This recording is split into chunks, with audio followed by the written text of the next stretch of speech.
Ang kwento na ito ay unang-una bawal ito sa bata, kaya kung wala ka pa sa tamang edad skip muna lang ito. At sa mga magtatanong naman kung ano ang title nito, hanapin nyo na lang sa Google, paumanhin. Gayunpaman, syempre hindi ko naman isasama ang masyado ng harsh dahil bawal din naman talaga iyon. Bueno, ang ating kwento ay tungkol sa isang binata na magsisimula sa kanyang kolehiyo.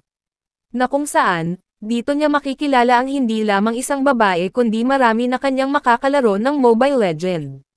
At magkakaroon ng mga bagong kaibigan, ngunit may isa lamang siyang problema, ito ay ang kanyang mahabang pagbiyahe araw-araw na tumatagal ng halos 4 na oras na pagsakay sa subway. Gayunpaman, sa tulong ng kanyang ina magagawa niyang makahanap ng bahay malapit sa paaralan. At dito na rin niya makikilala ang isang magandang babaeng office worker, na kanyang makakasama sa boarding house. Ang babaeng masyadong pinagtuunan ng trabaho kaya hanggang ngayon ay wala pa rin asawa o kahit boyfriend. At ngayon, simulan na natin ang ating kwento. Ang bida natin na si Nam Sung Bin kasalukuyan ngayon na tinitingnan ang website portal ng eskwelahan ng Hankook University, upang tingnan kung natanggap ba siya sa paaralang ito. At sa kanyang pag-browse nakita niya ang kanyang pangalan na isa sa nakapasok kaya halos magulat siya sa kanyang natuklasan. Sa kanyang pagdiriwang sakto naman na pumasok sa kanyang silid ang kanyang babaeng kapatid, at nagtaka ang kanyang sister gayong bakit nakita niya na itong kanyang brother ay inihahampas ang ulo sa unan. Maya-maya pa, nagtanong na itong kanyang sister kung naglabas na raw ba ng resulta ang paaralan na nais nitong mapasukan. Siyempre sinabi na kaagad ni Nam Sung Bin na oo. At isa siya sa nakapasa, kaya ibig sabihin, sa magandang universidad siya ngayon makakapasok. At sa inamin na iyon nitong si Nam Sung Bin labis na tuwa itong kanyang sister. Sa sobrang tuwa ng dalawa hindi nila napigilan ang sumigaw-sigaw, na hanggang dito sa labas ng kanilang apartment ay maririnig ang kanilang malakas na tawanan. Dahil dito, pumasok na ang kanilang ina upang alamin kung bakit ang dalawa nitong anak ay tinalo pa ang nag-aaway. Sinabi na rin ni Sian Bin na itong kanyang kapatid ay pasado sa entrance exam ng Hankook University kaya sila ngayon ay masaya. Pagkatapos ng isang mahaba at mahirap na entrance exam, pinagpala ako ng langit at tinanggap ako sa prestihiyosong universidad na kung saan nagtapos ang aking kapatid. Sa oras naman ng pagkain ng kanilang pamilya, panay ang papuri ng buong pamilya niya sa kanya. Natutuwa itong kanilang ina dahil si Nam Sung Bin ay makakapasok rin sa pinasukan ng kanyang ate So Bin, pati itong kanyang ama ay labis ring natutuwa. Sinabi naman ng kanyang ate, na marami daw siyang natanggap ngayon na tips mula sa trabaho, kaya handa siyang ilibre itong kanyang brother kahit saang restaurant. Dagdag pa niya na anong kurso ang iyong kukuhanin. Tugon naman nitong ating bida, ang kanyang napili ay ang kursong philosophy. Sa edad na 20, itong si Nam Sung Bin ay mag-aaral ngayon sa kolehiyo. Makalipas ang ilang linggo, nagsimula na ang klase, kung saan, gaya ng pangarap ni Sung Bin pinili nga niya ang philosophy. Sa puntong ito, itinuturo ng kanilang guro ang philosophy of survival. Samantala, itong si Sung Bin hindi nga akalain na ang college pala ay nakaka-boring. Sa totoo lang, noong una ay pinagsisihan ito ni Sung Bin ng kaunti, dahil nalaman niya na ang isa niyang kaibigan ay masaya at tahimik sa art school. Pagkatapos ng klase, tinawagan ni Sung Bin si Yeon Dong Wook para alamin kung ano ang ginagawa nito ngayon. Sabay niya sinabi sa kanyang kaibigan, na samahan siyang kumain sa labas. Samantala, itong kanyang kaibigan pala ay kasalukuyang nakikipaglaban sa kanyang girlfriend marahil. Sinabihan ni Yeon Dong Wook ang kanyang girlfriend na huwag masyadong maingay dahil kausap niya ang kanyang kaibigan. Tinanong ng babae kung sino ang kausap nito. Agad namang sinabi ni Yeon Dong Wook na ang tumawag isa sa kanyang high school friend. Dahil sa pagyaya ng ating bida sa kanyang kaibigan, inakala nito na may malaking problema si Sung Bin. Sa panig naman nitong si Nam Sung Bin, naisip niya na kung ano raw kaya ang ginagawa ni Yeon Wook ngayon. Gayong bakit nakaririnig siya ng kakaiba na mula sa isang babae. At dahil dito, lalo nang nagselos itong si Sung Bin dahil sa nag-aaral ako habang nakikipaglaro siya sa mga batang babae. Subalit dito sa kanyang kurso ay wala man lamang siya makilala kahit isa man lamang raw. Habang dinadamdam ni Nam Sung Bin ang kanyang matinding selos, lingid naman sa kanya ay may isang babae na lumalapit sa kanya. Hanggang sa ginamit ng babae ang isa niyang daliri upang kuhitin ang ating bida, Matapos maramdaman niya na may humawak sa kanyang likod, mabilis na tiningnan ni Nam Sungbin kung sino ito. Kinamusta ng babae si Sungbin at tinanong na rin niya na kung ito raw bang bida natin ay isang freshman ng kursong philosophy. Sinabi rin ng babae, napapunta ako ngayon sa inuman kasama ang iba pang mga freshman, nais mo bang sumama sa akin doon? At dahil dito, nagulat si Sungbin gayong hindi niya inaasahan na may isa palang magandang babae, ang isa sa kanyang napiling kurso. Bukod pa ay niyayaya rin siya sa isang inuman, kasama ang ibang freshman. At syempre, dahil kanina pa talaga naghahanap ng makakasama itong ating bida, kaya naman walang alinlangan siyang pumayag sa hiling ng kanyang classmate. Bigla niyang naisip na ang philosophy daw pala ay the best rin. Matapos ang araw na iyon, naging malapit ako sa aking philosophy batchmate na si Nana Hyun. Makalipas ang ilang sandali, napunta na ang eksena kung saan kasalukuyan na silang nag-iinuman. Nagkwento ang isa, na siya raw ay ang pinakamatanda sa kanilang lahat, at biniro naman siya ng isang classmate, na dahil ikaw ay ilang ulit nagpabalik-balik sa kolehiyo kaya hanggang ngayon estudyante ka pa rin. Habang si Nahyun ay ngumingiti lamang. Samantala, itong si Nam Sungbin, palihim niyang pinagmamasdan si Nana Hyun. Ayon dito si Nana Hyun ay isang 20 taong gulang lamang na mag-aaral na tulad ko, ngunit, tuwing mayroong isang inuman party, lagi niya akong inaanyayahan na samahan siya. Maya-maya pa, nakaisip ng isang tanong itong si Nana Hyun. Sinabi niya sa lahat na kung sino raw sa kanila ang single since birth. At sa tanong niyang ito, sinabihan siya tuloy ng kanilang senior na anong klaseng tanong iyan. Hindi ka ba kasintahan ni Nam Sungbin?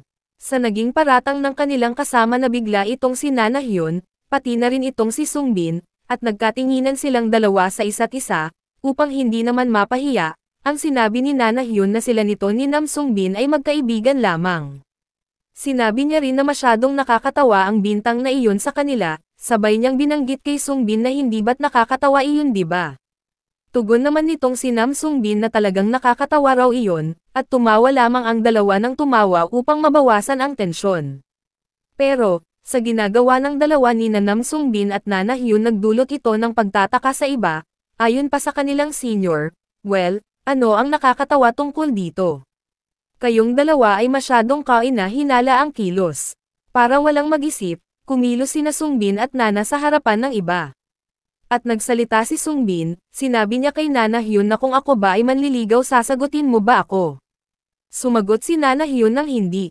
Subalit ayaw maniwala ng kanilang mga kaklase sa kanilang sinasabi. Bagkus sinabihan nila itong dalawa na para daw mga artista.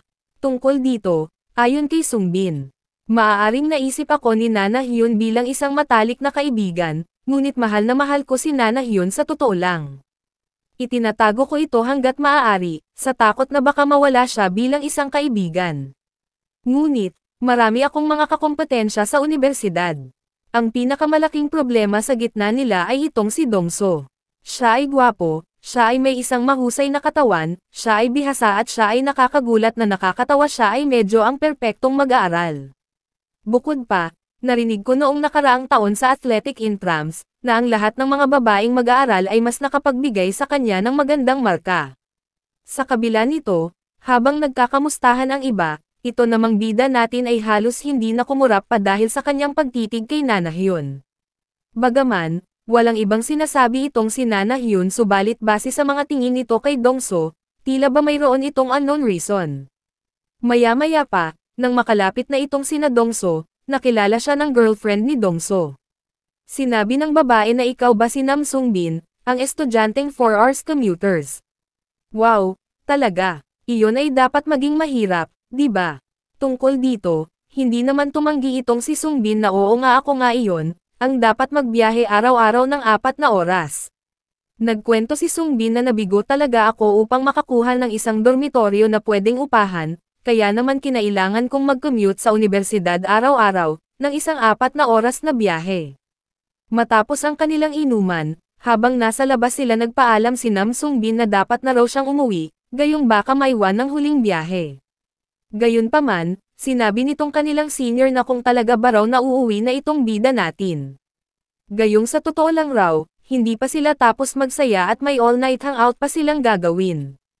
Ang iba naman ay magiliw na nag-bye-bye, Pati itong girlfriend ni Dongso ay tila natitipuhan ang ating bida.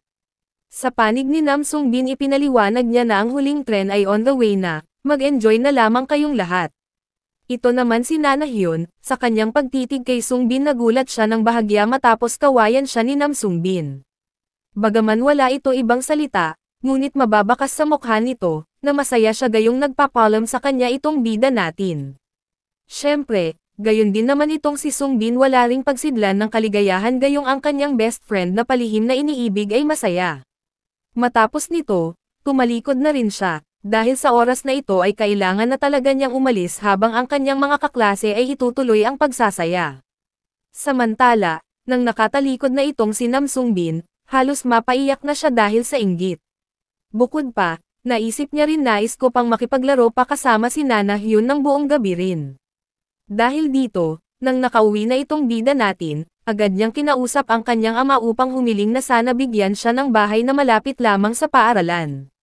Sa hiling na iyon ni Sungbin labis namang nagulat ang kanyang ama gayong bakit naman raw gusto nito na umalis sa kanilang sariling tahanan. Sumagot si Sungbin, na oo, dahil ang pagbiyahe araw-araw para pumasok ay masyadong nakakapagod.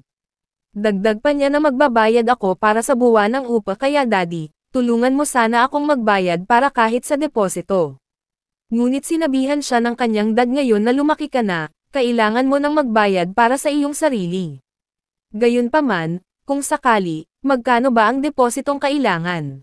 Sumagot si Sungbin na ang pinakamura ay 10,000 won lamang raw. Ngunit nang malaman ng kanyang ama ng ang mahal pala kaya sinabi ng kanyang daddy na anak, umuwi ka na lang. Pero syempre hindi pumayag itong ating bida gayong kung uuwi siya hindi niya magagawa ang gumala matapos ang klase, kaya naman, panay ang kanyang pakiusap sa kanyang ama na sana mapagbigyan siya nito. Samantala, ayon sa kanyang ama na wala siyang ganoong kalaking pera. Ukol dito, sinabi ni Nam Sungbin na bakit raw naman ang kanyang kapatid ay binigyan nitong kanyang ama ng pangbayad sa upa. Sa pahayag na ito ni Sungbin, narinig ng kanyang ina kaya naman natanong nito kung ano raw ang kanilang pinag-uusapan. Kung tungkol sa upa, sinabi ng kanyang ina na ang kapatid nito ay siyang nagbayad ng kanyang sariling upa sa bahay. Nagulat si Sungbin, sabay tanong kung paano iyon nagawa ng kanyang ate.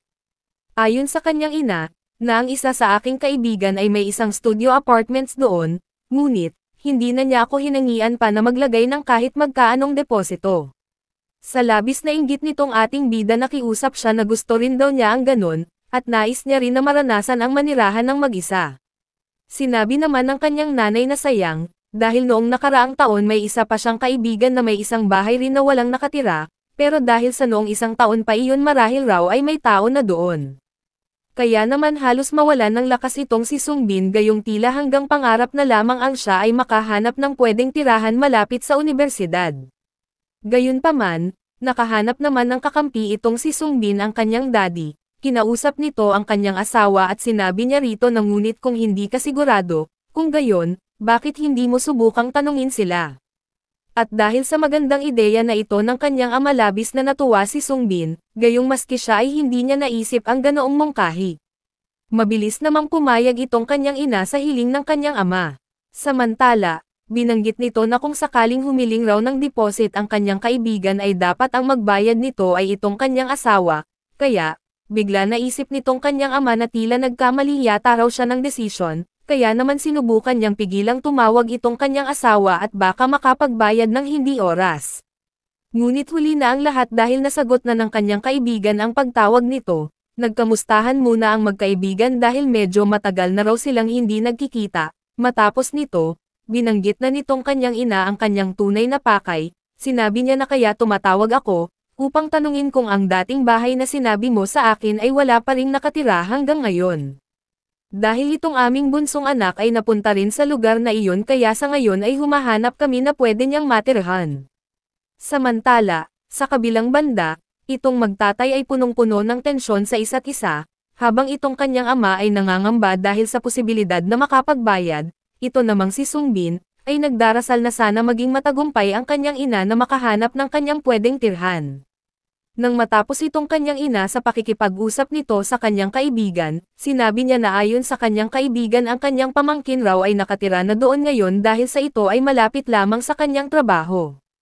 Pero nais niyang malaman kung okay lang ba na kung pareho kayong magkasama na mamumuhay, sabay na rin niya tinanong si Sungbin kung ano ang plano nito. Habang itong kanyang ama naman ay panay ang pahiwatig sa kanya. Siyempre, gayong isa na itong magandang pagkakataon agad pumayag si Sungbin kahit sino pa man ang kanyang kasama sa boarding house. Kinabukasan, super excited itong si Sungbin na pinuntahan ang studio apartment. At nang makita na niya ang loob ng apartment, bakas sa mukha nito ang labis na kaligayahan. Natutuwa rin siya dahil malawak pala itong apartment.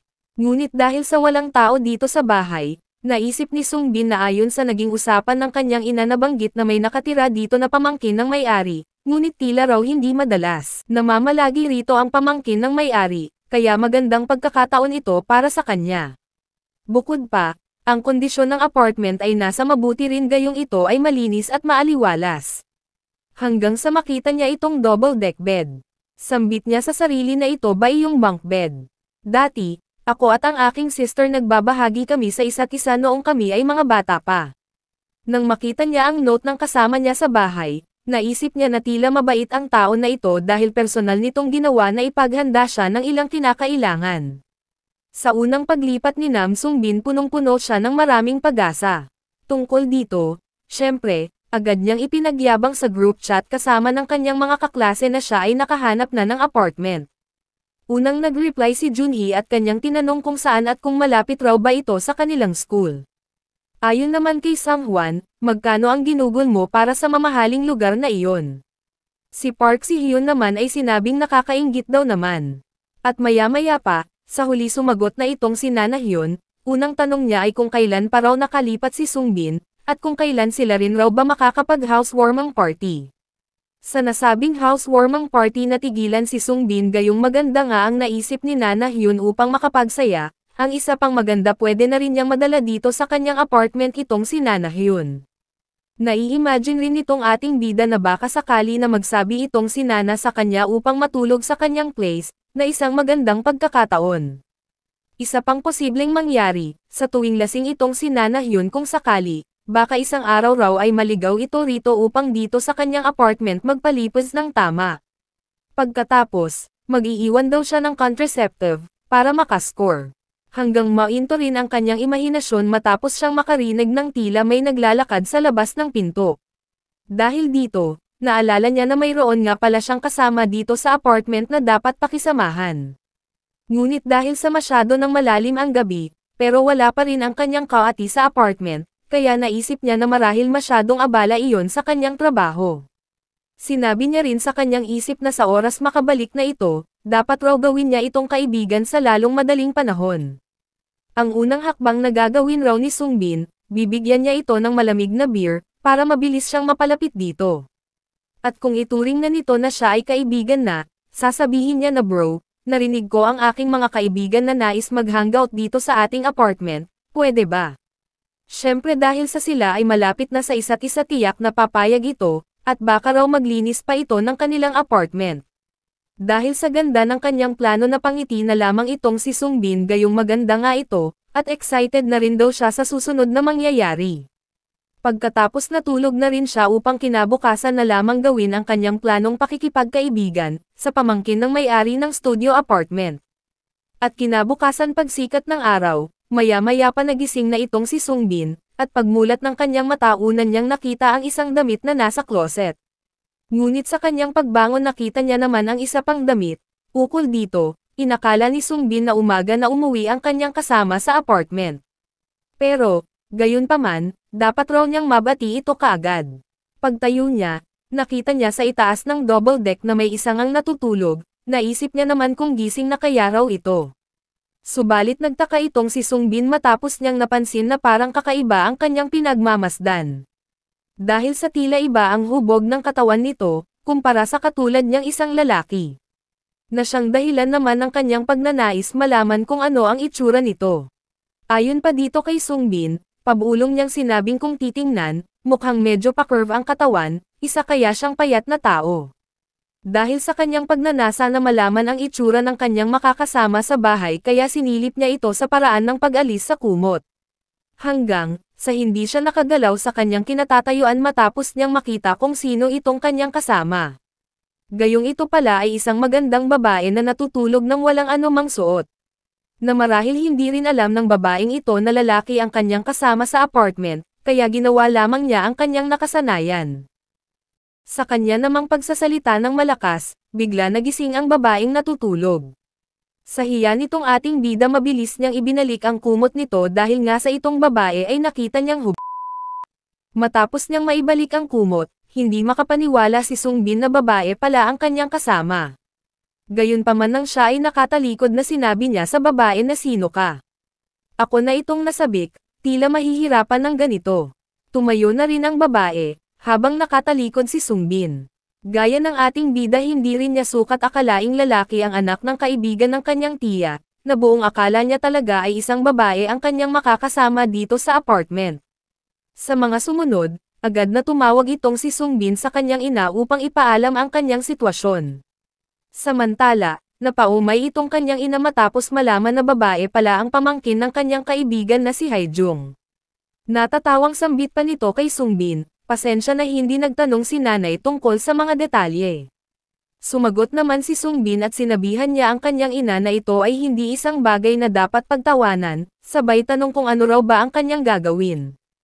Ayon sa kanyang ina, gawin mo lang kung ano ang dapat gawin ng isang lalaki. Samantala, sa kabilang banda, maging itong babae ay tumawag rin sa kanyang tiya upang ipaalam rin ang kanilang sitwasyon ngayon. Ayon dito sa babae na ang pangalan pala ay Hong Dambi, kaya raw siya ay pumayag lamang, na may makasama gayong buong akala talaga niya ay babae rin ito at hindi isang binata. Nagbigay ng paliwanag ang kanyang tita sinabi niya dito kay Dambi na kanya itong kasalanan, gayong buong akala rin niya ang babae nga ang darating sa apartment, dahil ang alam niya ang anak ng kanyang kaibigan ay babae. Dagdag pa niya na humihingi talaga ako ng paumanhin. Gayunpaman, sigurado ako na sabik din siya na maging isang 20 years old na gusto lamang maranasan ang mabuhay ng mag-isa. Sa puntong ito, tumingin muna itong si Dambi kay Sungbin upang tingnan at basahin kung anong klaseng tao ito, ngunit napansin niya na tila mabait namang bata ito at gwapo rin. Kaya naman sinabihan niya ang kanyang tiya Haijung na wala naman kaso sa akin kahit nakatira siya dito. Gayong narinig ni Sungbin ang sinabi ni Dambi kaya bahagya siyang nabigla, dahil tila may pag-asa siya na hindi mapaalis. Samantala, tungkol sa pahayag ni Dambi, nabigla ang kanyang tiya Haijung at tinanong itong si Dambi na hindi ba ito magdulot sa iyo ng hindi pagkakomportable, na kasama mo nakatira ang isang batang lalaki. Sumagot si Dambi na susubukan ko, kaya okay lang, at tatanungin ko rin siya kung okay lang rin sa kanya ang ganito. Agad na rin niyang tinanong ang ating bida kung ano ang plano nitong gawin. Payag raw ba siya na silang dalawa ay magkasama dito sa apartment? Sagot naman nitong si Sungbin, kung ano man ang nais mo, iyon ang siyang gagawin ko. Ngunit ako ay okay lamang sa akin na makasama ka. Kinalaunan, nagkasundo nga rin sila na magsama hanggang wala magiging problema. Ayon pa dito kay Sungbin, sa kabutihang palad raw, hindi niya sinabi sa kanya ni Dambi na ang pamumuhay kasama siya ay hindi magiging mahirap. Dahil rin dito, nakahinga rin siya ng maayos matapos ang isang pagsang-ayon ng mga tagapangalaga ng magkabilang panig. Nahayaan na lamang sila na magkasama sa iisang bahay. Sa oras naman na ito, nagpaalam na itong si Dambi na siya ay aalis na dahil oras na ng kanyang trabaho. Bilin niya naman kay Sungbin na maaari ka nang makapagpahinga ngayon, na mabilis siyang sumagot ng oo, at magiliw rin nagsalita itong ating maswerteng bida. Ngunit hindi makaalis si Dambi dahil sa may isang bagay itong hinahanap na hindi niya matagpuan sa bulsa ng kanyang damit. Gayunpaman, hula ni Sungbin na marahil cellphone ang hinahanap nitong si Dambi kaya, itinuro niya rito ang cellphone sa gilid. Matapos niyang makuha ang kanyang iPhone 16 Pro, nagpasalamat siya sa ating bida. Tinanong niya na rin kung anong raw pangalan nitong binata na kanyang makakasama. Agad binanggit ni Sungbin ang kanyang pangalan, na siya ay si Nam Sungbin. Habang itong si Dambi sinabi niya rin sa ating bida ang kanyang pangalan Hong Dambi bago lumabas ng pinto. Sinabi niya rin na aalis na ako, pagkatapos ngayon, kung ikaw naman ay nagugutom, kumuha ka na lamang dyan sa refrigerator ng kahit anong bagay. Nang tuluyan ng makaalis si Dambi, bakas pa rin sa mukha nitong maswerteng bida natin ang ligaya, matapos pumayag ang may-ari ng apartment na manatili siya dito kahit na sila ay magkaiba ng kasarian. Gayunpaman, sa kabila nito, kahit pa raw sinabi ni Dambi na okay lamang na naririto siya, ngunit ang pamumuhay kasama ang isang hindi kilalang tao ay dapat na medyo hindi komportable, kaya, plano daw niya na maging isang mahusay na welcome roommate, at syempre, kailangan rin gumawa dito sa bahay ng ilang trabaho, upang para sa hinaharap daw pwede na siyang magsama dito sa apartment ng mga kaibigan. Pagkatapos, tumingin si Sungbin sa refrigerator kung ano ba ang pwede niyang makain dito, ngunit sa kanyang pagbukas sa ref wala naman pala itong laman bukod sa ilang kahon ng gatas. Sa kanyang pagkadismaya, agad niya na rin isinara ang pinto ng ref. Nalaman ni Sungbin na tila hindi healthy ang pamumuhay nitong si Dambi, dahil wala man lamang laman ang refrigerator nito kung hindi ilang mga gatas at ilang cereal food. At ngayong araw, oras na naman ng kanyang pagpasok sa eskwelahan, bagaman noong una na siya ay sumasakay pa ng subway ay halos malate na itong si Sungbin subalit ngayon ay maaga na siyang nakapapasok. Sa mga ilang sandali pa, bigla may nag-hi sa kanya na ito pala ay si Nana Hyun. Sinabi nitong si Nana Hyun na sana daw ay hindi pa siya late sa klase, ayon rin sa kanya, kaya daw siya ay ngayon lamang dahil sa naiwan siya ng unang tren. Gayong bihira lamang mangyari ang ganito, kaya tinanong ni Sungbin kung ano ba ang ginawa nito bakit nangyaring naiwan siya ng unang subway. Sagot naman ni Nana Hyun, napuyat daw siya, dahil sa kapapanood ng drama sa TV. Subalit maya-maya pa, sa kalagitnaan ng kanilang pag-uusap na amoy ni Nana Hyun na ibang-iba ang amoy nitong ating bida kumpara sa dati. Upang matiyak, lumapit siya ng husto kay Sungbin sabay sinabing medyo maganda ang amoy mo ngayon. Ito namang si Sungbin, parang nakuryente, gayong masyadong malapit sa kanya ang kanyang crush, gayunpaman, tinanong niya kung ano raw ang amoy niya ngayon. Sambit naman ni Nana Hyun, kung nagpalit na raw ba ng shampoo itong kanyang best friend. Ngunit, hindi halos makapagsalita si Sungbin dahil masyado kong makalapit sa kanya itong si Nana Hyun. Kaya naman halos hindi na makita ang itim ng kanyang mata, kahit paano naman, nasabi niya naman na oo hiniram ko ang shampoo ng aking roommate. Tugon ni Nana Hyun, isang kasama sa silid, talaga. Gumagamit ka pala ng isang napaka-pambabae na shampoo. Ayon naman sa bida natin na halos mag-full tank na ang pantalon, na oo gumagamit ako ng ganon, habang sa isip-isip niya ay sinasabi niya grabe daw kung makadikit sa kanya itong kanyang best friend. Maya-maya pa, bigla naisip ni Nana Hyun na tanungin kung sino ang roommate ni Sungbin, kung lalaki ba ito, o babae at kung ilang taon na rin. Samantala, nag-aalangan itong si Sungbin kung sasabihin ba niya o hindi ang totoo.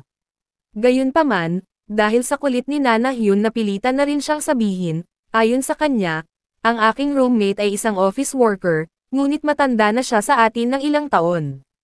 Hanggang sa halos mamula si Sungbin matapos sabihin ni Nana Hyun kung kailan siya makapupunta sa kanyang apartment upang tumambay, dahil tila malapit nang matupad ang kanyang isa sa pangarap makasama itong si Nana Hyun na kanyang kaibigang palihim na minamahal. Matapos nito, mabilis na lumipas ang oras, na kung saan sumapit na naman ang gabi. At sa mga oras na ito makikitang nakahiga na ang ating bida sa double deck. Kasabay rin nito ay nakauwi na itong si Dambi mula sa kanyang trabaho. Samantala, bagaman hindi gumagalaw itong si Sungbin, ngunit sa katunayan nagpapanggap lamang ito na tulog. At pabulong nagsalita na masyadong gabi na pala kung umuwi itong kanyang roommate. Naisip niya rin na kailangan niyang makausap si Dambi upang ipaalam na kung pwede siya magdala dito ng kaibigan. Subalit nang maramdaman niya na tila masyadong napagod itong si Dambi kaya sa ibang pagkakataon na lamang raw niya sasabihin ito. Ngunit maya-maya pa, halos hindi na siya makahinga matapos niyang maulinagan si Dambi na nag-aalis ng damit. Habang itong si Dambi sa sobrang napagod nga sa office, hindi niya naalala na may kasama na nga pala siya ngayon dito sa apartment. Kaya naman patuloy lamang siya sa kanyang ginagawa, hanggang, naalis na nga niya ang lahat ng ito. Pero, hindi pa rin niya talaga napapansin si Sungbin na nagpapanggap na tulog, sa ibaba ng kanyang bunk bed. Mga ilang sandali pa, bigla na napabalikwas si Dambi, matapos niyang maalala ang binata na kanyang kasama ngayon. Marahan niya ito sinilip na mabuti na lamang raw at nakatalikod ito sa kanya gayong nakatopless na siya. Upang makasigurado, napagpasyahan niyang lapitan na lang ang binata na kanyang kasama sa silid. At pagkatapos maingat niya itong tiningnan para alamin na rin kung gising pa ba ito. Ayon pa sa kanya habang nakamasid, pabulong siyang nagsalita na nakalimutan ko talaga na dalawa na nga pala kaming nakatira dito ng magkasama, sabay tanong sa sarili na natutulog na siya, di ba? Ngunit sa totoo lang, mas bilog pa sa buwan ang mata nitong ating bida sa mga oras na ito. Ngunit hindi naman siya makakilos gayong parihas lamang silang mapapahiya kung magkataon. At sa sumunod na araw, habang gumagamit ng laptop itong si Sungbin, nakita niya na paalis na si Dambi, kaya naman magiliw niya itong kinausap. Upang tanungin, na kung bakit masyadong maaga ito napapasok ngayon. Sumagot si Dambi na oo, kailangan dahil sa mayroon kami mahalagang meeting sa office, kaya dapat maaga ako pumasok. Tugon naman ng ating bida, kaya pala, okay sige, mag-ingat ka na lang sa iyong biyahe at sa trabaho. Kahit masyadong mabait itong si Sungbin sa pagsasalita ngunit hindi nagpasalamat si Dambi, bagkus, kanyang inalam ang tungkol kagabi noong siya ay dumating dito sa apartment. Sinabi niya na kahapon ay dumating ako dito ng late na. Nagising ka dahil sa aking ingay, di ba? Sagot ng ating bida, hindi ko alam, wala ko narinig, dahil natutulog na ako noong mga oras na iyon. Naniwala naman kaagad si Dambi sa sagot ni Sungbin, at wala na rin siya ibang sinabi sa halip umalis na lamang para pumasok na sa kanyang trabaho.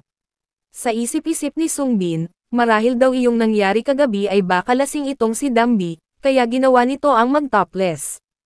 Ayon pa sa kanya, sa unang pagkakataon raw ay nakakita siya sa unang pagkakataon ng ganoong klase sa isang babae sa totoong buhay. Iyon daw pala ay mas matindi kaysa sa isang larawan, o kahit pa sa video. Hanggang sa pumasok muli sa isipan ng ating bida ang nangyari kagabi. Matapos nito, ipinakita ang lalagyan ng labahin. Hanggang sa mga ilang sandali pagkatapos maligo ni Sungbin, nakita niya na tambak na ang labahin ng kanyang roommate. Naalala niya rin na nasabi sa kanya ni Dambi nitong nakaraan na nasira ang kanyang washing machine. Tanong naman ni Sungbin, paano ka ngayon maglalaba gayong sira pala ang iyong washing machine? Kaya naman, ayon kay Dambi kailangan na niya itong may pagawa. Nabanggit ng ating bida sa isipan na sa mga oras na tulad nito, kailangan kong kumilos bilang isang mabuting roommate, kaysa sa mag-imagine sa kanya tungkol doon kagabi. Ngunit habang tinitingnan niya ang mga labahin ay may nakita siya na hindi dapat makita. Kaya napawaw itong bida natin, gayong ganito pala raw ang face mask ng mga mas matanda. Sinabi niya rin na dapat ko ba itong ihalo sa aking damit na panloob. Kakaiba ba ito? Ngunit kung iwanan ko ito, baka naman isipin ni Dambi na may iba ako ginawa tungkol dito ng ilang kadahilanan. Kaya, mas okay na raw na isama na lamang niya ito upang hindi na rin siya pag-isipan pa ng kung ano. Lumipas ang ilang saglit, makikitang nakasalang na sa washing machine ang mga damit ni Sungbin, dahil itong ating bida ay naririto na ngayon mismo sa laundry station. Samantala, habang waiting siya sa kanyang mga damit dumating ang isang babae, na si Shin Aisol ang girlfriend yata ito ni Dongso. Dahil sa nakita ni Aisol ang ating bida, kaya naman siya ay lumapit at nangamusta na rin. Nabigla naman ng bahagya si Sungbin, gayong hindi niya makilala ang babaeng dumating. Gayunpaman, kinamusta rin naman niya itong si Aisol at tinanong na rin kung ano ang ginagawa niya dito sa laundry.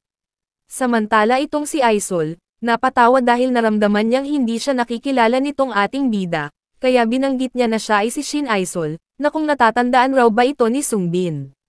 Tungkol naman kung bakit siya ay nagawi dito, dahil dito sa kanyang puting damit na aksidenteng natapunan ng kape. Dahil sa pahayag na iyon ni Aisol, hiyang-hiya itong si Sungbin, dahil aminado siya na talagang nakalimutan daw niya ang pangalan nito. Gayunpaman, okay lamang raw iyon subalit sinabi ni Aisol na tila ang nakasalang ni Sungbin na damit ay tapos na sa pag-spin. Kaya, bigla na patakbo itong ating bida upang puntahan ang kanyang mga damit. Samantala, medyo nagtampo itong si Aisol sa ating bida, gayong bakit naman raw kaya hindi nito natandaan ang kanyang pangalan. Maya-maya pa tinawag niya si Sungbin na ngayon ay kinukuha ang mga damit sa washing machine. Sa pagkabigla, sa pagharap ni Sungbin kay Aisol hindi niya napansing nahulog na ang ilan sa kanyang mga damit kasama ang damit ni Dambi. Ang kapangitan pa nito, Ang nahulog pa mismo ay ang damit panloob ni Dambi, na siyang ipinagtaka ni Aisol matapos niyang makita ito. Dahil dito, natigilan itong si Aisol gayong tila pervert itong si Sungbin, pati na rin itong bida natin ay walang masalita, matapos niyang makita kung ano ang tinitingnan ni Aisol. Hanggang sa mas maging malinaw na dito sa ating bida, kung ano ba ang bagay na nahulog sa sahig. Kaya gulat na gulat si Sungbin gayong labis na nakakahiya ang ganito. Sa panig naman ni Aisol, palihim niyang sinasabi na kanino raw kaya na damit panloob itong pinalaundry ni Sungbin. Gayunpaman, mabilis na kinuha ng ating bida ang panty ni Dambi, sabay sinabing, "Hay nako, napahalo pala itong damit ng aking ate." Ngunit sa totoo lang, labis talaga siyang nagulat at nahihiya sa mga oras na ito. Ayon naman kay Aisol, sinabihan niya ang ating bida na hindi ba na ang inyong bahay ay malayo dito. Mabilis na sagot ni Sungbin ng oo, pero sa ngayon, ako ay nakatira na dito sa malapit lamang sa isang pinapaupahang bahay. Sa palusot na iyon ni Sungbin, inakala tuloy ni Aisol na kasama nito ang kanyang ate sa boarding house.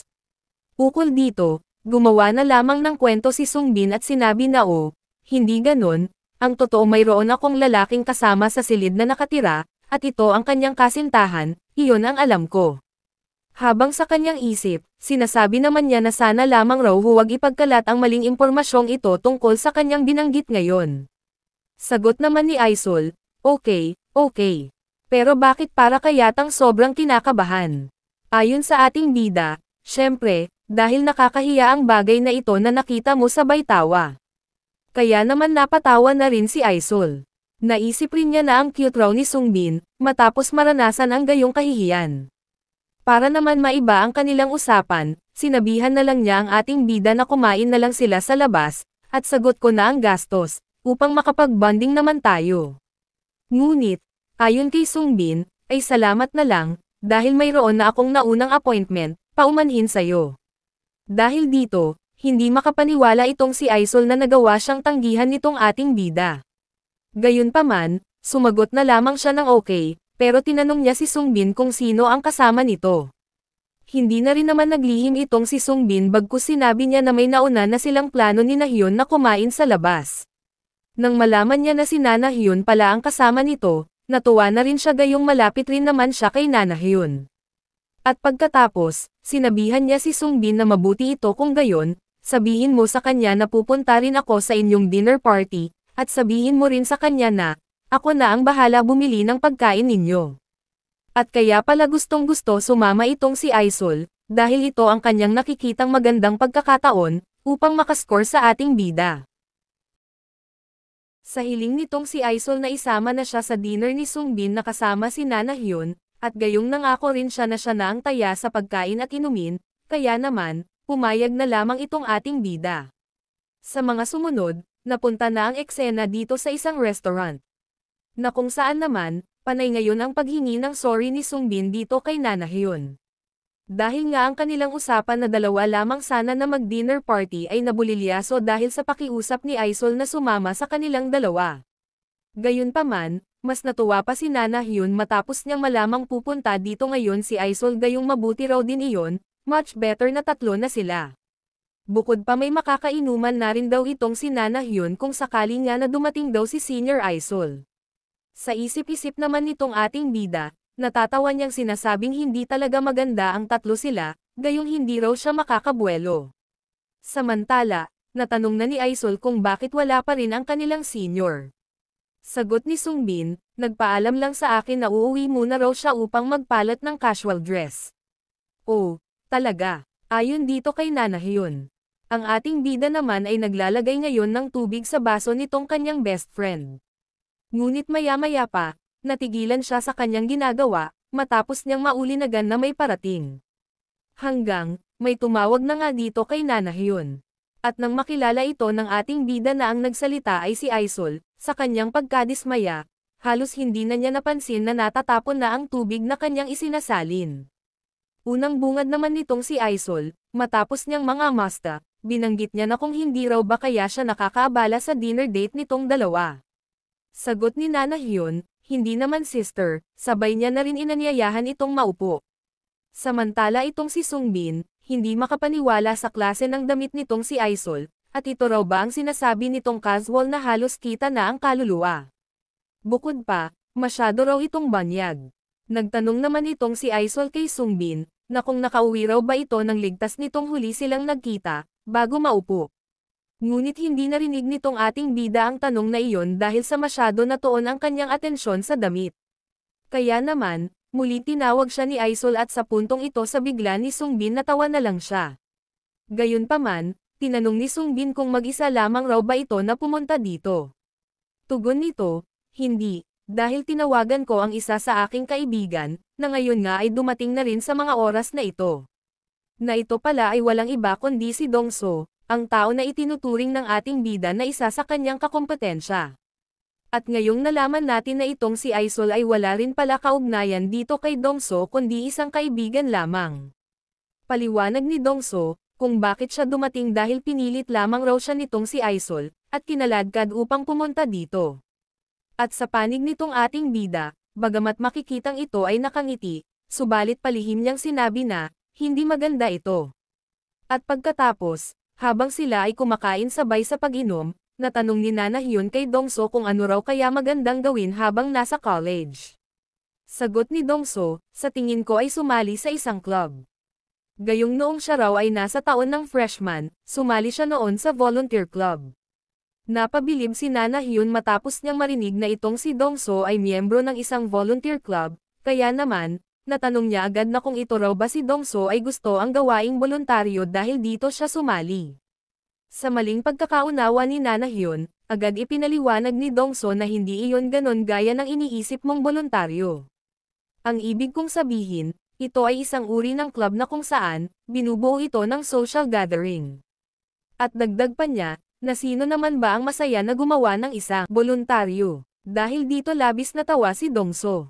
Samantala, itong dalawa ni Sungbin at Aisol, nakararamdam na ng selos ang bawat isa sa magiliw na usapan ng kanilang palihim na minamahal. Hanggang sasabihin ni Nana Hyun kay Dongso na gusto nito ang uri ng pagkatao nito, at sige raw sasali daw siya sa ganoong klaseng club kaya naman mas nagselos itong dalawa. Ayon dito sa ating bida na nagngingit-ngit na sa selos, natanong niya sa kanyang isipan na bakit raw naman kaya habang tumatagal mas lalo nagiging close itong dalawa. Samantala itong si Aisol, palihim rin niyang sinasabi sa sarili na hindi kami nagpunta dito para mag-usap lang kayong dalawa. Hanggang sa maya-maya pa, nagkatinginan itong dalawang halos mamatay na sa selos, at nakaramdam ng kaunting hiya sa isa't isa. Sa kabilang banda, tinawag ni Nana Hyun si Sungbin, sabay sinabihan na sumali tayo Sungbin sa isang club. Tugon nito, ang mga club ay maganda, iyon ay kung tayo ay magkasama. Ito naman si Aisol agad niyang naramdaman na may pagtingin itong ating bida kay Nana Hyun base sa mga kilos nito at pananalita. At dahil dito, nakaisip ng isang biro itong si Aisol, pinagdiskitahan niya ang ating bida at sinabing oy Sungbin, tila in love ka kay Nana Hyun. Dahil sa pahayag ni Aisol, bigla na nahimik ang lahat bukod dito kay Dongso na tinanong kung totoo raw ba iyon. Gayong nasa hot seat na naman itong ating bida, bagamat totoo na siya ay in love nga sa kanyang best friend, ngunit sa takot niyang baka umiwas ito sa kanya kung sakaling hindi siya nito gusto, kaya naman mariin niya itong itinanggi ng paulit-ulit. Nagsalita muli si Aisol, binanggit niya na so, ang ibig mong sabihin, gusto ninyo ang isa't isa, subalit ito ay bilang isang magkaibigan lamang. Mabilis na sumagot si Sungbin na oo, tama. Dahil itong si Nana Hyun ay ang aking best friend. Gayunpaman, sa talas nitong si Aisol halata niya na hindi nagsasabi ng totoo itong ating bida, at kabaligtaran ang sinasabi nito. Palihim niya ring sinabing hindi nakakagulat na kung bakit mo ako tinanggihan. Sa mga sumunod nagkwento na rin itong si Nana Hyun tungkol kung bakit sila malapit sa isa't isa nitong ating bida. Ayon sa kanya, noong unang araw ng semestry nakita kong nag-iisa palagi si Sungbin, kaya naman sinamahan ko siya. At mula noon naging malapit na kami sa isa't isa. Pero ang totoo talagang sinadya niya iyon ni Nana Hyun dahil gaya ni Sungbin, gusto rin niya ito ngunit hindi naman magawang aminin. Samantala, napansin ni Aisol na masyadong makapal ang jacket ni Nana Hyun, kaya naman sinabihan niya ito na bakit hindi mo alisin yung jacket mo. Sagot ni Nana Hyun, pero hindi masyadong kaaya-aya ang damit panloob ko. Ayon naman dito kay Aisol, sino naman ang makapapansin yan gayong tayo lamang naman ang magkakasama. Kaya, pumayag na rin si Nana Hyun sa hiling nito. Kasabay nito, kaya pala nais ipaalas ni Aisol ang jacket ni Nana Hyun, upang magkaalaman na kung sino ang may mas magandang katawan. At dahil hindi alam ni Nana Hyun na may iba palang pinaplano itong si Aisol sa kanya kaya naman, inalis na nga niya ang kanyang jacket at tumambad ang mas maganda nitong katawan kaysa kay Aisol. Sinabi niya rin na ang kanyang hoodie ay masyadong malaki at mainit. Dahil dito, napabulong si Aisol na kung sabihin niya raw kaya kay Nana Hyun na ibalik na lang nito ang kanyang jacket, okay lamang raw kaya iyon. Gayong hindi niya sukat akalain na maganda raw pala ang hubog ng katawan nito. Makalipas ang ilang oras, natapos na sila sa kanilang dinner party at inuman, sa kasalukuyan kinakausap ni Aisol si Dongso, at tinanong kung talagang uuwi na ito. Sagot ni Dongso na oo, dahil mayroon pa akong kailangang gawing assignment. Gayunpaman, nakiusap pa si Aisol na kung pwede, tumambay pa sila kahit kaunting oras ngunit mabilis sumagot si Dongso na hindi talaga pwede, at sa susunod na pagkakataon na lamang raw muli. Sa panig naman nitong si Sungbin, binanggit niya kay Nana Hyun na nakatutuwang makipag-usap sa mga senior tungkol sa kolehiyo. Ngunit bakit tila napansin ko na mas close ka kay Dongso? Ngunit hindi nagsalita itong si Nana Hyun bagkus nagpakyut lamang siya sa ating bida, gayong naramdaman niyang nagseselos ito sa pinakagwapo sa Hankook University. Hanggang sa magulat ng bahagya ito si Sungbin, matapos sabihan siya ni Nana Hyun na labis ako na nag-enjoy na makasama ka. Sinabi niya rin na sa susunod pwede ba na mag-hangout naman tayo sa iyong place. Sabay nag-bye-bye na, at magkita na lamang raw muli sila sa school. At dahil sa sinabi na iyon ng dalaga, walang pagsidlan ng tuwa itong ating bida gayong tila malapit nang matupad ang kanyang pinapangarap. At ngayong araw daw ay ang pinaka-the best. Hanggang, bigla lumitaw sa kanyang likod itong si Aisol, sabay biniro itong si Sungbin na hindi halata sayo, na masyado kang excited. Nang ang dalawa na lamang ang naiwan, tinanong ni Sungbin kung bakit raw itong si Aisol ay hindi pa rin umuwi. Tugon ni Aisol, pupunta muna ako ngayon sa 4th year break room, upang doon matulog dahil tinatamad pa akong umuwi. Sambit naman ni Sungbin bakit ka naman tinatamad? Hindi na sinabi ni Aisol ang dahilan. Sa halip, niyaya na lamang niya ang ating bida na sumama sa kanya doon, upang magpalipas ng tama. Makaraan ang ilang sandali, napunta na ang eksena dito sa 4th year club room. Na kung saan, nasa loob na ang dalawa ni Sungbin at Aisol. Ayon naman kay Aisol sinabihan niya ang ating bida na ang itawag na lang nito sa kanya ay Nuna. At gayon na nga ang itinawag ni Sungbin hindi na niya sinabing senior Aisol bagkus Nuna na lamang. Kaya gayon na rin ang ipangalan natin dito mula ngayon. Sinabihan ni Sungbin itong si Nuna, kung gaano pa raw sila katagal tatambay dito. Ayon kay Nuna, bakit ka natatakot may multo ba dito? Gayong alam mo ba na ang philosophy ay sikat at kilala na mayroong multo? Sinabi niya rin na maghintay ka lang dyan hanggang sa makatulog ako bago ka umalis. Sabay nagpanggap na natatakot daw siya mag-isa dito. Sagot ni Sungbin, kaya, una sa lahat, itigil mo ang paggamit ng iyong cellphone upang ikaw ay makatulog. Bagaman naiinis si Nuna, sumunod na lamang rin naman siya sa gusto ni Sungbin. Nang tumigil si Nuna sa kanyang paggamit ng cellphone, pabulong siyang nagsalita na para yatang marami akong nainam, dahil sa umiikot ang kisame. Sabay niya naisip na sa katunayan, ayon sa orihinal na aking plano, pinaplano ko talagang makasama ngayon ay walang iba kundi si Dongso. Mabuti na lamang raw at naririto ang ating bida na bukod sa maalaga, sumusunod rin daw sa kanya. Bukod pa, higit sa lahat, ito ay gwapo. Samantala, nagulantang itong ating bida, matapos siyang sabihan ni Nuna, na humiga muna sa kanyang tabi ng ilang sandali. Gayunpaman, tinanong ni Sungbin kung talaga raw ba na seryoso ito sa kanyang sinabi. Ayon kay Nuna, okay lamang, halika na, humiga ka na, kaya naman pumayag na rin si Sungbin. Maingat na humiga si Sungbin, habang itong si Nuna ay nakatingin sa likod nito. Gayong ramdam niyang hindi pa rin natutulog si Nuna, kaya naman sinabihan na nito ang babae na ipikit na nito ang kanyang mata, at huwag mag-alala dahil hindi naman ako aalis dito hanggang hindi ka pa natutulog. Ngunit hindi pa rin ipinikit ni Nuna ang kanyang mata sa halip hindi mawala ang kanyang tingin dito kay Sungbin. At maya-maya pa, naiisip niya naman, na mula sa likuran, kamukha niya pala si Dongso. At dahil sa kanyang pagkasabik, hinawakan ni Nuna ang likod ng ating bida sabay sinabing Sungbin, mayroon ka palang isang medyo malawak na likod, isa ka palang tunay na lalaki kung gayon. Dahil naman sa ginagawa nito, nakararamdam na ng hiya itong si Sungbin.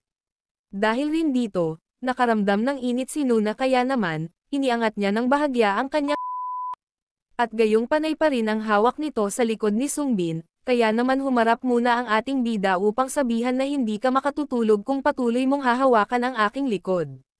Kaya naman, hindi nakagalaw si Nuna sa biglaang pagharap sa kanya nitong ating bida, gayong nakita nito, ang kanyang balat. Ito namang si Sungbin, ay mas nabigla dahil sa kanyang nakita kung ano ang ginagawa nitong kanyang senior batchmate. Sagot lang ni Nuna, kaya niya raw ito ginawa, dahil sa mainit. At ang mga sumunod na, dahil sa pagiging mapusok ni Aisol, bandang huli, bumigay na rin itong si Sungbin, ngunit dahil sa unang beses pa lamang niya ito hindi niya alam kung ano ang dapat gawin. Gayunpaman, ang dalubhasa na si Aisol, ginabayan niya ang ating bida kung paano ito gagawin, at kaya, naging matagumpay ang kanilang first round, at second round. Samantala, matapos nito, buong akala ni Sungbin kung lasing lamang ba itong kanyang Aisol Nuna gayong agad nakatulog. Kasabay nito, mula parent dito sa school, kung saan may dumating na isang babae. Ayon sa kanya gusto raw niya ng isang mapayapang lugar, at ang isa niyang naiisip na magandang puntahan ay ang 4th year club, na kung saan ang lugar na kinaroroonan ni Sungbin at Aisol. Nang dumating na nga ang babaeng blonde sa 4th year club room, natagpuan nito ang ating bida na natutulog, habang itong si Sungbin, hanggang sa kanyang pagtulog at gayong naka first time sa wakas, kaya naman nadala ang kanyang kaligayahan hanggang sa pagtulog. Ginamit ng babae ang kanyang paa upang gisingin ang ating bida. Dahil sa ginagawa nito, dahan-dahan nang nagigising si Sungbin. Matapos makita ng babae na gising na si Sungbin agad niya ito tinanong kung sino, gayong ngayon lang raw niya ito nakita dito. Sa labis na gulat nitong ating bida, mabilis siya bumangon, at agad sinabing siya ay si Nam Sungbin, isang freshman mula sa philosophy department. At gayong hindi nito makita ang babaeng nagdala sa kanya dito sa silid, kaya tinanong niya itong babaeng blondie na ang pangalan pala ay si Kim Miso na kung nasaan si Aisol. Gayong nabanggit ni Sungbin ang pangalan ni Aisol, kaya naman, natanong siya ni Miso kung siya ang kasama nito dito. Habang nagsasalita pa si Sungbin, na oo, kanina lamang kasama ko siya dito ngunit nagulat siya dahil inihagis ni Kim Miso ang damit nito sa kanya. Ayon naman dito kay Kim Miso, hayaan muna, umalis ka na lang dyan dahil maihiga ako. Natanong ng ating bida kung sino raw ba itong senior niya. Ngunit sinabihan siya ni Miso na sa halip na tanungin iyon, pumunta dito at kuskusin ang aking mga binti. Dahil pagkatapos ko mag-ehersisyo, kailangan kong i-relax itong aking mga kalamnan. Sa pagiging mabuti nitong si Sungbin, ginawa kung ano ang hiling sa kanya ng kanyang senior batchmate.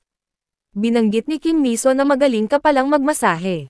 Samantala, itong si Sungbin, walang pakigayong hindi niya narinig ang pagsasalita ni Kim dahil hindi pa rin niya malimutan ang ginawa nila ni Aisol. Dahil naman sa kawalan niya ng focus sa pagmamasahe, hindi sinasadyang, napapalakas na ang kanyang pagmasahe, matapos lamang nasigawan siya ni Kim na tumigil muna, saka pa lamang bumalik ang kanyang ulirat. Pinagsabihan ni Kim ang ating bida na masyadong marahas ang ginagawa nito gayong nasasaktan na ang kanyang binti. Humingi naman kaagad si Sungbin ng paumanhin, gayunpaman, sinabihan siya ni Miso na humiling lang ako ng masahe, kaya ano yang dirty action mo. Dahil dyan, kailangan kita na parusahan ng ekstrang 5 minutong dagdag sa pagmasahe sa akin, tinanggap naman ito ng ating bida, pero bakas sa mukha nito ang inis. Habang patuloy na minamasahe ni Sungbin si Miso, nagtanong ito sa ating bida na bakit ang isang gaya mong freshman ay napunta dito sa 4th year break room. Sagot ni Sungbin ito ay dahil lamang kay Aisol gayong nagpasama siya sa akin. Tanong muli ni Kim, tinawag ka ba niya dito? Mabilis sumagot si Sungbin ng oo. Medyo mataray nagsalita muli si Kim na so, kaya sumunod ka sa kanya dahil basta gusto mo siya. Agad pinabulaanan ni Sungbin ang aligasyon sa kanya, ipinaliwanag niya kung bakit, sambit niya na alam mo ba ang mga alingaw-ngaw, tungkol sa God of Ghost. Yun lang ang dahilan kung bakit nagpasama siya sa akin dito. Hanggang sa halos mapatakbo itong ating bida gayong bigla na lang tumayo si Kim Miso. Dahil ang babae pala na ito ay matindi ang takot sa multo, kaya raw mula ngayon hindi na siya masyado tatambay sa silid, sinabihan niya rin si Sungbin kung tinatakot siya nito, tanong niya pa kay Sungbin, kung nakita niya na rin ba raw ang usap-usapang God of Ghost na iyon. Sumagot ang ating bida, na hindi talaga ako believe na mayroong totoong multo. At sa puntong ito, kinarati ni Kim ang ating bida gayong inaakala niya na pinagdidiskitahan siya nito. Ngunit natigilan rin naman si Kim sa kanyang ginagawa kay Sungbin, gayong bigla dumating ang babae na siya kasama talaga nitong ating bida na walang iba kundi si Aisol. At habang biglang-bigla, si Aisol sa kanyang nadatnan sa silid, nagsalita si Kim Miso na buong akala daw niya ay iniwan na niya itong si Sungbin. Ngunit sa katunayan, umalis lamang si Aisol upang bumili ng maiinom. At gayong may ibang tao sa silid, kaya naman mabilis niya muna itinago ang inumin. At pagkatapos, tinawag na niya si Sungbin, upang ayain umalis na sila na agad namang sumang-ayon itong ating bida. Gayunpaman, naisip ni Kim na ano raw kaya meron dito sa dalawa ni Sungbin at Aisol. Kaya bago sila tuluyang makalabas ng pinto, binanggit nitong si Kim Miso kay Aisol na hindi ako makapaniwala na iba ang iyong kasama dito, sa halip na si Dongso. Sagot lamang ni Aisol, wala kang paki. Habang itong si Sungbin, nagpaalam muna bilang respeto. At hindi na nagsalita si Kim Miso, bagkus ipinakita niya kay Aisol ang dalawa nitong daliri. Samantala ng kasalukuyan nang naglalakad ang dalawa, natanong ni Sungbin kung sino raw ba ang senior na iyon. Sinabi naman ni Aisol sa ating bida na ang kanyang pangalan ay Kim Miso, ngunit mahigpit niyang binalaan si Sungbin na huwag masyadong magdidikit sa babaeng iyon. Dahil sa kanyang pahayag, nakahalata si Sungbin na tila hindi close si Aisol kay Kim Miso. Gayunpaman, sinabihan ni Aisol ang ating bida na huwag nang magtanong tungkol sa bagay na iyon. Sabay niya ibinigay sa ating bida ang soft drinks na kanina pa niya bitbit. Subalit ayaw ito tanggapin ni Sungbin gayong hindi raw niya ito kailangan. Pero nang seryoso magsalita si Aisol na kapag sinabihan kita na uminom, tanggapin mo na lang. Kaya naman, hindi na nagdalawang isip si Sungbin na kunin na lamang rin ang inuming ibinibigay sa kanya. Habang binubuksan ng ating bida ang soft drinks, sabay niya naisip kung ano na raw kaya ngayon ang relasyon nila ni Aisol, matapos nilang gawin iyong kahapon. Nang magsalita siya ng senior about doon sa kahapon, mabilis namang nagsalita si Aisol, na wala raw siya maalala. Sinabi niya rin na masyado ako nalasing, kaya hindi ko matandaan ang karamihan ng naganap kagabi. Subalit nang matanong siya ni Sungbin na talaga ba, bigla na lamang nagalit ito sa ating bida. Kanya rin sinabihan si Sungbin na tungkol sa kung ano ang nangyari last night, huwag raw magkamali ito na ipagsabi kahit kanino. At panatiliin lamang nila itong sikreto bukod pa, huwag rin daw ipagyabang ni Sungbin sa mga kaibigan nito na may nangyari sa kanilang dalawa. Nangako naman si Sungbin na gagawin niya iyon ang panatilihing lihim kung ano ang nangyari sa kanila. Sabay niya naisip na ibig sabihin na tatandaan niya talaga iyong kagabing iyon. Pahabol pa ni Aisol na huwag kumilos na animoy malapit sila sa isa't isa, sinang-ayunan naman ito ni Sungbin ngunit tinanong niya kung mayroon daw ba siyang dapat gawin. Ayon kay Aisol, tawagin mo lamang akong senior at hindi ang iyong nuna. Dagdag pa niya na mayroon akong appointment ngayon, kaya aalis na muna ako. Samantala, sa kabilang banda, matapos masaksihan ng ilang estudyante ang pag-uusap nilang dalawa, hindi makapaniwala ang mga ito na kung bakit nagustuhan nito ang bata raw na iyon. Maging itong si Sungbin, hindi rin makapaniwala na itong si Aisol, ang tingin nito sa kanya ay tulad nga lamang ng isang bata. Hanggang sa mga ilang saglit na pukaw ang kanyang atensyon sa usap-usapan ng ilang mag-aaral, na ayon sa ilan, may nagtanong kung iyon raw ba si Shin Aisol ang the beauty mula sa philosophy department. Dahil sa masyadong pinagtuunang pansin ni Sungbin si Nana Hyun, kaya ang tungkol dito kay Shin Aisol, wala siyang ganoong ideya kung sino ba talaga ito dito sa campus. Ayon naman sa usapan nitong tatlong estudyante, sinabi ng naka-headcap, bukod sa sikat siya, ngunit talagang napakaganda rin niya. Iyon ang dahilan kung bakit tugon ng isa, binanggit naman nitong isa na siya rin ang model ng magazine para sa buwan na ito at sa katunayan, siya ay nasa tuktok ng universidad kung ang pag-uusapan ay ganda. Samantala, sa panig ni Sungbin, pagpasok niya sa isang room, nakita niya rito ang isang magazine na cover nito ay walang iba kundi si Aisol. Dahil dito, hindi raw niya sukat akalaing ang isa sa pinakamaganda sa unibersidad ay makakasama niya sa loob ng isang gabi. Napagtanto ni Sungbin na habang tinitingnan niya ang magazine, na talaga nga palang palag nga raw ang ganda nitong kanyang senior idol. Hanggang maisip niya na tila mahihirapan na siyang makaharap ito gayong masyado pala raw itong popular sa university. Subalit ng kanyang maalala na hindi nga pala siya nakapagpaalam kay Dambi, tungkol sa kanyang hindi pag-uwi sa apartment, kaya naman dali-dali na siyang umuwi muna. Speaking of Dambi, ang roommate ng ating bida sa mga oras naman na ito sabay sa pag-uwi ni Sungbin, kasalukuyan pala, ito ay naliligo. At habang siya ay nasa banyo, narinig niya na may nagbubukas ng pinto, at kutob niya naman na marahil ito ay si Sungbin na inabot na ng umaga umuwi. Sa panig naman nitong ating bida, makikitang nagmamadali ito pumasok, gayong jingle na raw siya. Kaya naman nang maabot niya ang pintuan ng banyo, walang ano-ano bigla niya itong binuksan. Hanggang sa magulantang siya, gayong may tao pala rito ngunit dahil sa kanyang pagmamadali hindi na niya naisip ang kumatok. Makaraan ng ilang minuto, matapos makapaligo si Dambi, agad lumuhad si Sungbin sa harapan nito, at patuloy na humihingi ng paumanhin gayong hindi raw niya naalala na ngayon nga pala raw ay Sabado, ang araw ng day off nitong kanyang roommate. Samantala, itong si Dambi, nakatingin lamang kay Sungbin na panay ang paghingi ng sorry sa kanya sa kamalian nito.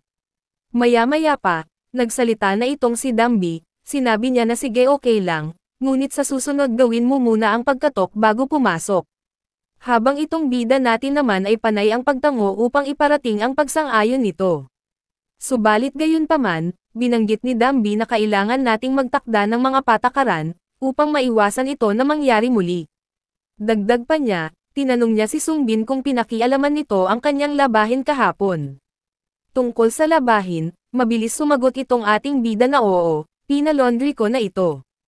Nagpasalamat si Dambi, ngunit magmula raw ngayon dapat magkanya-kanya na silang laba at huwag pakialaman ang labahin ng iba.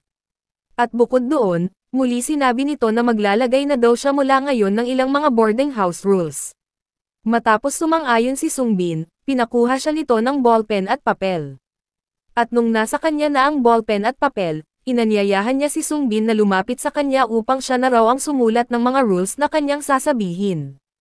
Ayon sa batas na nais ipatupad ni Dambi, una, bawal hawakan ang anumang bagay, maliban sa madalas gamitin tulad ng sabon, towel, at iba pa. Pangalawa, bawal kang sumilip sa natutulog.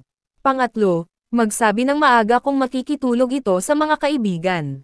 Pang-apat, kailangan mag-iwan ng mensahe o text kung hindi uuwi ng bahay. Panglima, labhan lamang ang sariling damit at kahit pinagkainan kanya-kanya ring ligpit. At panghuli, dapat kumatok muna, bago pumasok ng banyo. Samantala, napahanga si Dambi gayong maganda raw palang sumulat itong si Sungbin. Sinabi niya rin na tama na muna itong mga rules na kanyang ibinigay, ang iba ay sa susunod na lamang raw dagdag.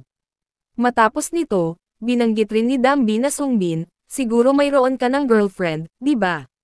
Tungkol sa girlfriend, mabilis sumagot itong ating bida na wala. Hanggang sa kanyang maisip, na ngayon lamang raw niya napagmasdan ng malapitan itong si Dambi. Na ito pala raw ay bukod sa makinis ang kutis, napakaganda rin daw pala ng roommate niyang ito.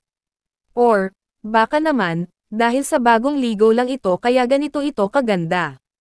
Nagtanong si Dambi sa ating bida kung bakit hindi ito umuwi kahapon, sambit rin niya na masyadong delikado sa labas kapag sumasapit ang gabi. At dagdag rin niya, kung ikaw Sungbin ay mayroong girlfriend, maaari mo naman siyang isama dito, upang tumambay. Siyempre, gayong noong una pa lamang ito na ang problema nitong ating bida, kaya naman mabilis pa sa 4:00 ang kanyang pagsang-ayon. Matapos mag-usap ang dalawa, iniutos ni Dambi kay Sungbin na gumawa pa ng isang house rule copy, para silang dalawa ay mayroon nito. Gayunpaman, sinabihan nito ang ating bida na kung sakaling lumabag ito sa kanilang patakaran, kailangan na raw nitong umalis sa kanilang boarding house. Kaya naman, nanigas itong ating bida at labis na natakot, gayong may posibilidad pala na bumalik siya sa pagsakay ng subway, kung sakaling hindi niya sundin ang lahat ng house rules. Bukod pa, hindi rin niya batid kung ito ba ay isang biro lamang, o talagang banta. At lumipas ang mabilis na oras na kung saan sumapit na naman ang gabi, At sa mga oras naman na ito, kasalukuyang may ginagawa itong si Dambi sa kanyang laptop ukol sa kanyang trabaho. Sa mga sumunod pang mga oras, natapos na rin siya sa kanyang gawain. At oras na rin para matulog, sabay sa kanyang pagharap sa double deck. Subalit nakita niya si Sungbin, na nakalabas ang rocket launcher. Ngunit naalala niya ang rules number 2, na kung saan, bawal sumilip sa natutulog. Kaya naman, mabilis siyang tumalikod, at pagkatapos nagkunwaring walang nakita. Gayunpaman, tumingin muli siya sa ating bida, gayong marahil hindi na niya ito matiis. Matapos nito, siya mismo ang lumabag sa kanyang sariling batas, na bawal pakialaman ang natutulog. Subalit kahit nahihiya siya sa kanyang gagawin, upang lagyan ng kumot si Sungbin sinikap niya pa ring gawin ito. Ayon sa kanilang pangalawang kasunduan, bawal tumingin sa isa't isa habang natutulog, subalit unang gabi palang lumabag na kaagad si Dambi. Naiisip naman nitong si Dambi, wala naman raw siyang sinabing eksaktong bahagi kaya, okay lang. Naiisip niya rin na baka lamigin itong si Sungbin, kung hindi niya ito kukumutan. Subalit habang ginagawa niya ito namang bida natin muli na namang napanaginipan ang ginawa nila ni Aisol. Nang magsalita ito ng Nuna, kaya naman, napatigil si Dambi sa kanyang ginagawa gayong natuon ng atensyon nito sa ating bida, na habang natutulog ay nagsasalita. Hanggang sa magsalita itong si Sungbin ng ikaw ay tunay na maganda. Nagulat naman si Dambi sabay na tanong sa sarili kung siya raw kaya ang sinasabihan nitong maganda. Paalis na sana itong si Dambi, ngunit nagsalita naman si Sungbin ng sandali lamang raw. Kaya naman, naguguluhan na ito gayong bakit raw panay ang pagsasalita nitong si Sungbin habang nasa kalaliman ng pagkakatulog. Gayunpaman, mabilis na ibinalik ni Dambi ang kumot sabay pabulong nagsalita ng good night. Kinabukasan, pagkagising nitong si Dambi, nagtanong siya kay Sungbin kung gising na ba raw ito. Sumagot naman kaagad itong si Sungbin ng oo, Nuna Dambi. Sabay niya na rin sinabing nakatulog ka ba ng maayos kagabi. Ngunit ayon kay Dambi, binanggit niya na iniisip kong mag-order ng takeout, mayroon ka bang nais kainin? Tungkol dito, kaya naman natanong nitong si Sungbin, kung madalas raw ba ganon klaseng pagkain ang kinakain nitong kanyang roommate. Naayon nga kay Dambi oo, ganon nga raw. Ngunit, hindi ba ito masyadong magastos, sagot ni Sungbin. Dagdag pa niya na dahil tayo naman ay nabubuhay ng magkasama, bakit hindi kaya magluto ako para sa iyo, okay lang ba iyon? Matapos naman niyang magsalita gulat na gulat itong ating bida dahil bigla na lamang lumitaw itong si Dambi, mula sa kanyang sariling higaan na nasa itaas. Gayong kaya pala niya ito ginawa, ay upang magtanong kung talaga raw bang maalam itong magluto. Sinabi naman ni Sungbin na oo naman. Subalit dahil sa wala ni ano ang nasa kanilang apartment na pwedeng iluto kaya naman napagdesisyonan ng dalawa na mamili muna. Sa mga sumunod, nakarating na ang dalawa sa grocery na ayon kay Sungbin, ngayon pa lamang raw siya nakapasok sa tindahang ito. Dagdag pa niya, Nuna Dambi, hindi ba't kakasabi mo lamang na hindi ka madalas na pumunta dito sa supermarket? At sabay pabulong sinabing naguguluhan talaga ako. Sumagot naman itong si Dambi na ngunit pumupunta lamang naman ako dito upang bumili ng inumin. Sa palagay mo ba madalas akong umiinom pagkatapos umuwi galing sa trabaho? Dahil sa naging kwento ni Dambi naiisip ni Sungbin na tila madalas lamang itong nag-iisa kung gayon. Gayunpaman, dahil nabanggit nito ang inumin, kaya naman sinubukan niyang ayain ito na kung payag siya na makipag-inuman sa kanya later. Na mabilis naman pumayag itong kanyang Nuna Dambi, na mag-inuman sila sa susunod. Napansin ni Sungbin na maluwag ang kurbata sa buhok ni Nuna Dambi na kaagad niya sinabi dito.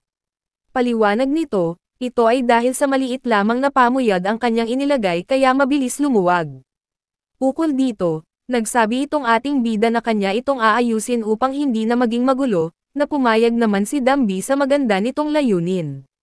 Samantala, habang ginagawa ito ni Sungbin, nakakaramdam siya ng isang hindi maipaliwanag na dahilan.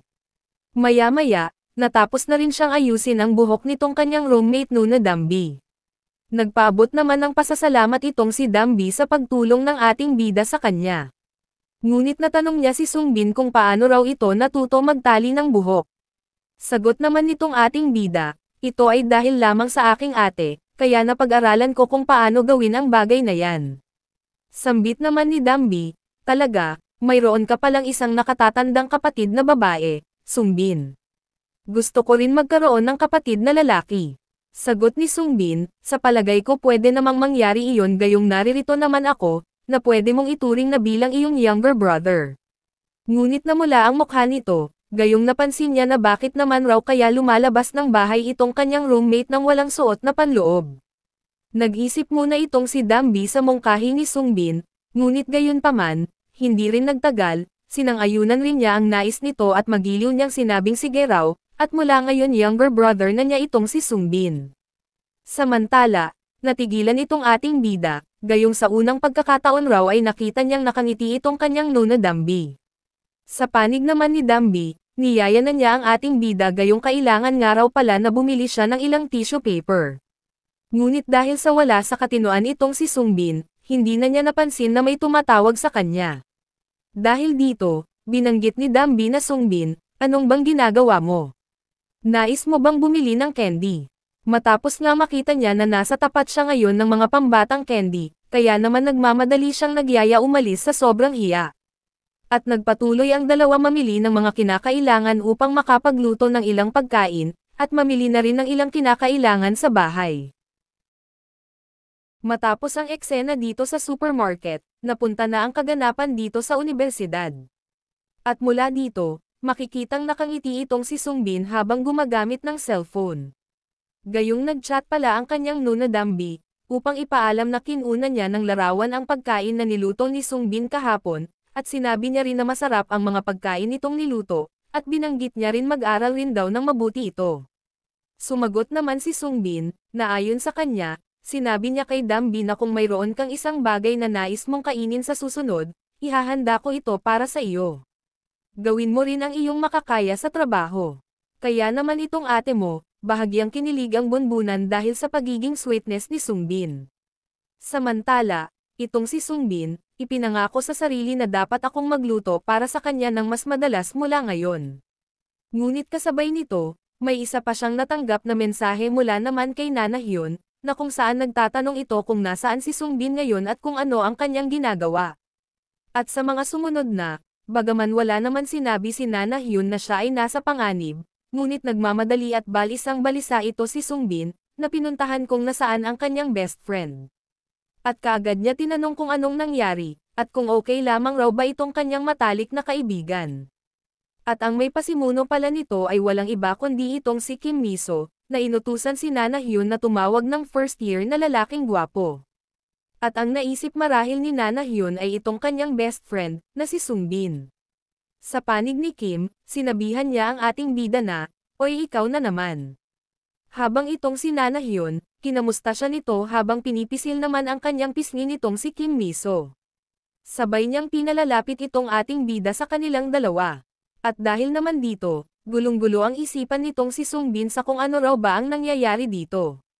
Gayong kung ano raw ba kaya ang ginagawa nitong si Senior Kim Miso, dito sa kanilang place. At kung bakit rin naman kaya pinipisil nito ang pisngi ni Nana Hyun.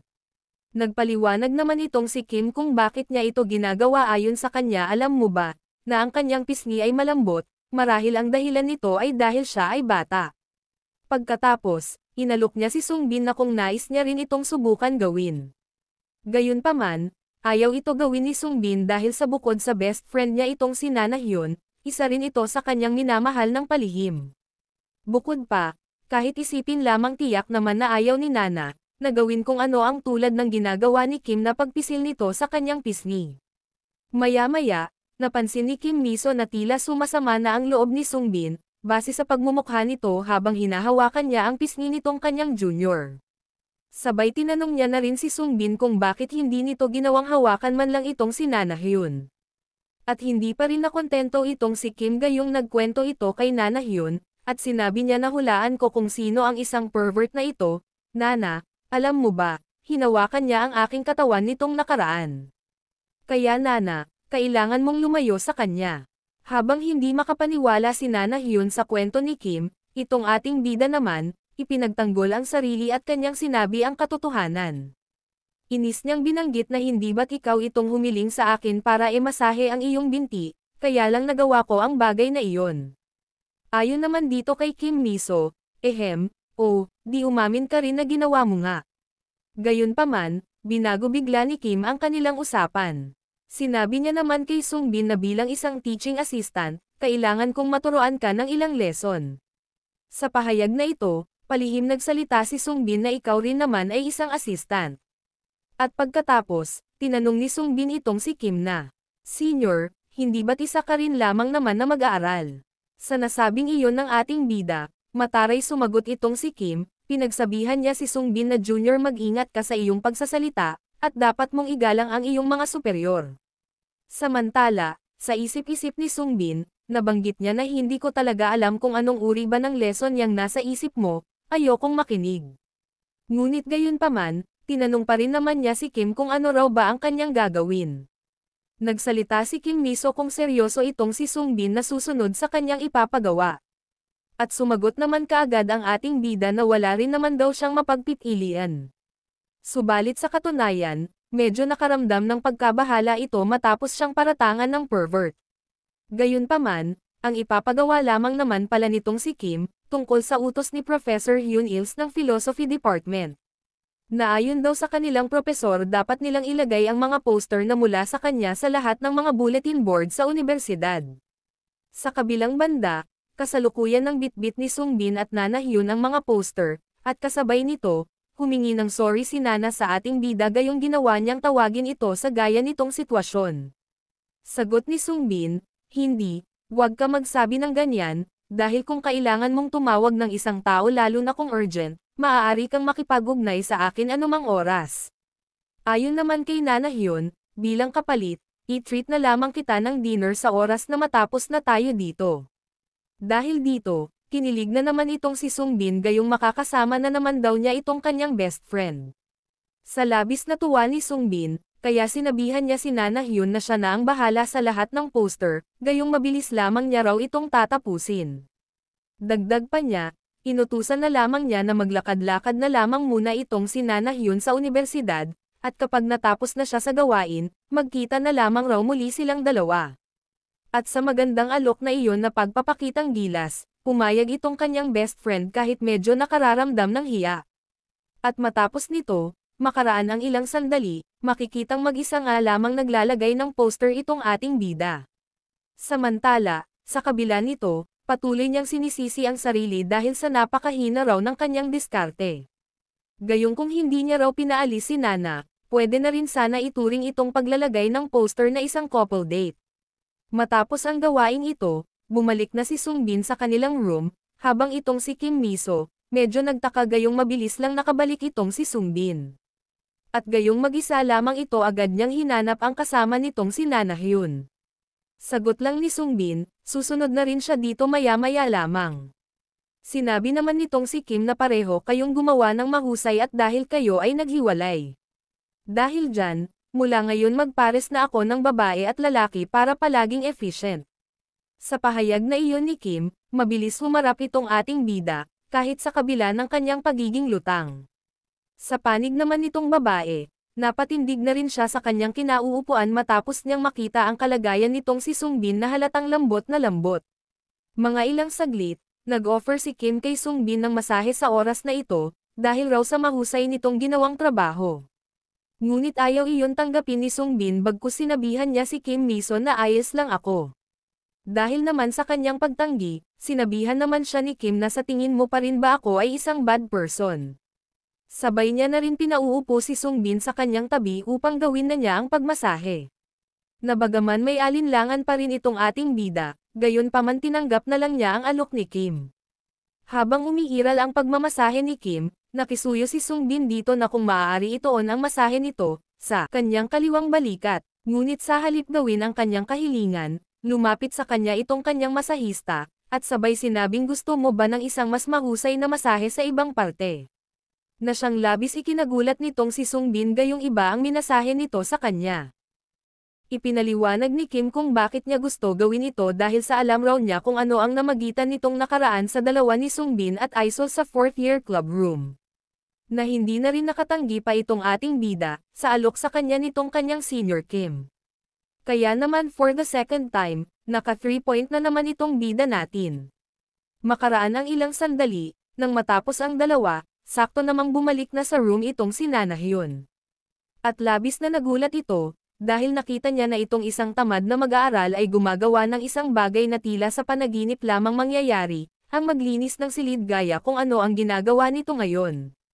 Normal na nagtanong si Kim Miso kung natapos na raw ba nitong si Nana Hyun ang gawain nito, mabilis namang sumagot ito ng oo, habang itong si Sung Bin naman ay hindi malaman ang magiging reaksyon sa labis na bigla, sabay sa kanyang pagpapanggap na namumulot ng basura. Samantala, napansin ni Nana Hyun na kakaiba ang amoy dito sa silid kaya naman, biniro niya si Sung Bin na naglagay ka ba ng deodorant. Gayong bakit napakatalas ng amoy dito sa silid. Paliwanag nitong ating bida, palusot nito, dahil lamang raw sa naglinis siya at naglagay ng hindi kilalang perfume, bago ka pa pumasok. Subalit dito sa kabilang banda, sa panig nitong si Kim Miso, naiinis na siya sa kung paano umasta-asta si Sung Bin at tinawag rin niya itong bastard. Dahil sa kanyang pagkamuhi, pagalit niyang sinabihan ang ating bida na kung tapos ka na, umalis ka na dito.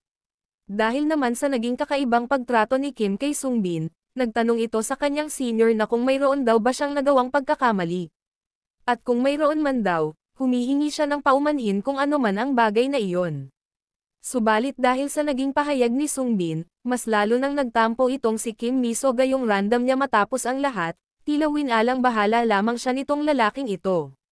Kaya, sinabihan niya ang ating bida na wala naman, umalis ka na. Sumang-ayon naman si Sung Bin, ngunit binanggit niya na una, alam mo ba ang tungkol sa multo na lumilitaw sa silid-aralan na ito? At sa katunayan narinig ko na ito ay batik-batik nitong kamakailan kaya, maging maingat ka, dahil ikaw ay isang tao na masyado ang takot sa mga multo. Bueno, sige na, aalis na ako isama ko na rin itong si Nana Hyun.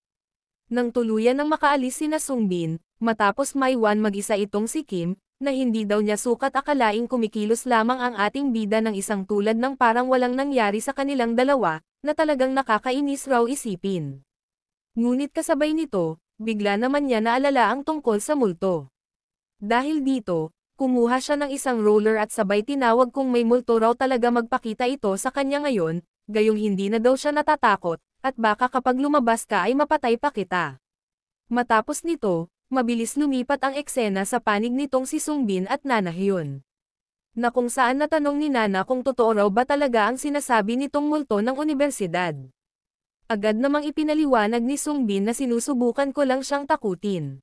Isa lamang iyong maliit na paghihiganti sa kanya, para sa kanya na hindi magandang pag-uugali na ipinaranas sa akin. Ayon naman dito kay Nana Hyun, sinabi niya sa ating bida na hindi ba't kasasabi mo lamang na binigyan kanya ng gantimpala bilang kapalit. Nahihiyang tugon nitong si Sung Bin, oo, sa katunayan, binigyan niya nga ako ng isang matinding masahe, ngunit masasabi mo ba na isa na iyong gantimpala? Speaking of masahe, nais malaman ni Nana Hyun kung ano raw klaseng masahe ang kanilang ginawa. Sagot ni Sung Bin, well. Ito ay isang simpleng paggamit lamang ng kanyang mga kamay sa aking mga balikat.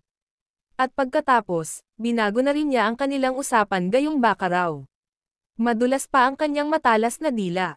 Kaya sa halip pag-usapan ang masahe, bagkus ibinaling nito ang kanilang usapan, tungkol sa kung saan sila magda-dinner ngayon. Tungkol naman sa kung saan, binanggit ni Nana Hyun na gusto niya, kung pwede lang, doon na lamang sila raw ngayon magpunta sa apartment ni Sung Bin. Dahil naman dito sa mungkahi nitong kanyang best friend, labis ang tuwa nitong ating bida, gayong tila raw matutupad na rin sa wakas ang kanyang matagal ng pinapangarap, na makasama at masolo itong kanyang unang babaeng kaibigan, sa kanya mismong kaharian. Bago tayo ako sa kanilang dinner, balikan muna natin itong si Kim Miso na naiwan dito sa silid paaralan. Na kung saan nabitin sa kanilang ginawa ni Sung Bin, at matapos niyang makapaglabas ng sama ng loob, sinabihan niya na ikaw Nam Sung Bin, isa ka talagang siraulo, gayong matapos ang lahat basta mo na lamang ako iniwan ng ganito. Matapos nito, ipinakita na ang labas ng studio apartment na kasalukuyang tirahan ngayon ng ating bida. At mula dito sa loob ng apartment, kasalukuyang nang naririto ang dalawa na habang kumakain sabay sa kanilang pag-inom ng soju. Nagsalita si Nana Hyun, sinabi niya na kung sakaling bubukod ako ng mag-isa, dapat akong makahanap ng isang lugar na tulad nito. Dahil dito, Naitanong ni Sungbin kung plano raw ba nitong si Nana Hyun ang bumukod ng tirahan gaya niya. Sumagot si Nana Hyun na ayon sa kanya, gusto ko, ngunit malamang hindi ako papayagan ng aking mga magulang. Ipinaliwanag ni Sungbin na sa palagay ko, nag-aalala lamang sila tungkol sa iyo na mamuhay ka ng mag-isa. Ngunit hindi sumang-ayon dito si Nana Hyun. Samantala, itong si Sungbin, halos pawisan na ng malapot, sabay sa kanyang pagbanggit sa kanyang isipan na mabuti na lamang raw, mabilis niyang naitago ang mga house rules na ginawa nila ni Dambi. Gayong kung nagkataon na nakita niya iyon, malalaman niya na ang kanyang kasama sa silid ay isang babae. Maya-maya, nagsalita si Nana Hyun, sinabi niya naman na ngunit okay lang kaya kung nandito ako. Hindi ba ito abala para sa iyong kasama sa silid? Sumagot si Sungbin, binanggit niya naman na hindi naman, okay lang ito sa kanya. Dahil sumang-ayon kami at napag-usapan na ang tungkol dito, na pwede magdala ng isang kaibigan hanggat ipinaalam namin sa bawat isa ng maaga. At pagkatapos, kinuha na rin ni Sungbin ang kanyang cellphone, upang tingnan kung nag-reply na ba si Dambi sa kanyang tanong na, kung pwede siya magdala ngayon ng kaibigan dito sa kanilang apartment. Ngunit ang kanyang text ng alas 7:55 hanggang sa text niya ng alas 8 GS, subalit wala ni kahit isang reply itong kanyang roommate. Kaya naman, nangangamba na siya sa mga oras na ito, gayong bakit naman raw kaya hindi man lamang mag-reply sa kanya itong si Dambi. Hanggang sa mapatingin itong ating bida sa kanyang kasama na si Nana Hyun. Dahil sa mayroon itong maliit na piraso ng manok malapit sa kanyang lips, agad naman niya itong ipinagbigay alam dito sa kanyang best friend. Matapos malaman ni Nana Hyun na mayroon siyang musmos sa mukha, humiling na lamang siya ng tulong kay Sungbin para alisin ito, gayong mayroon daw siyang hawak-hawak sa magkabilang kamay. Mabilis naman pumayag si Sungbin sa hiling nito. Gayunpaman, sinabihan niya si Nana Hyun na lumapit muna sa kanya ng bahagya, para matulungan siya nito. At nang malapit na nga si Nana, sinabihan naman siya ng ating bida na huwag muna gumalaw ng pansamantala, gayong aalisin na raw niya ang musmos nito sa mukha na siyang ang ginawa nitong kanyang best friend. Matapos ang mahabang proseso, napagmasdan nitong si Sungbin ang lips nitong kanyang kaibigan, na tila ba raw gaya ng pink roses. Samantala, itong kanyang best friend, habang tumatagal, lalong lumalalim ang kanyang pagtingin dito kay Sungbin. At sa ginagawa nitong pagtitig sa ating bida, bigla nag-blush on ito dahil sa nabalot ng hiya. At sa pagiging nitong lutang, isinubo niya ang fried chicken na nakuha niya sa mukha ni Nana Hyun. Dahil sa kanyang ginawa, nagmistulang bata itong si Nana, gayong bakit naman raw kinain nito ang pagkain na nakuha nito sa kanyang pisngi. Sagot naman ni Sungbin, ito naman ay isa lamang sa kanyang habit, bukod pa, fried chicken pa rin naman ito kaya, okay lang. Ngunit natigil rin naman ang kanilang pagbabangayan matapos nilang marinig na mayroong nagbubukas ng pinto, at sabay silang nagkatinginan sa isa't isa. Gayunpaman, hula ni Nana Hyun, sinabi niya kay Sungbin na mukhang nandito na ang iyong kasama sa silid. Ngunit sa kabila nito, labis na ang kaba ni Sungbin, gayong kung tama nga ang sinabi nito, malalaman na ang kanyang itinatagong lihim, na ang kanyang kasama sa silid ay isang babae. At kung bakit din kaya naman masyadong maaga umuwi itong kanyang roommate. Sa kabilang banda, makikitang may pumasok nga na isang babae base pa lamang sa klase ng sapatos nito. Gayong ito nga ay walang iba, kundi si Dambi, na habang nag-aalis ng kanyang sapatos, makikitang may dala rin itong pagkain. At pagkapasok niya sa pinto, agad niyang sinabing, Sungbin, nagdala ako ng ating dinner. Ngunit naputol na ang kanyang sasabihin, matapos nitong makita na may kasamang babae itong kanyang roommate. Samantala, napasabi itong ating bida sa kanyang isipan na, patay ako nito. Dahil hindi alam ni Nuna Dambi kung ano ang nangyayari. Sa kasabay rin nito, nagulat si Nana Hyun matapos niyang makita ang isang babae na pumasok sa boarding house nitong kanyang best friend. Kaya naman, sinabihan niya si Dambi na, sino ka? At sa panig naman ni Dambi, sa kabila ng tanong sa kanya ni Nana Hyun, ngunit nanatili lamang itong tikom ang bibig, ni hindi man lamang gumagalaw sa kanyang kinatatayuan. At dahil dito, abangan mo na lang ang magaganap sa susunod na episode.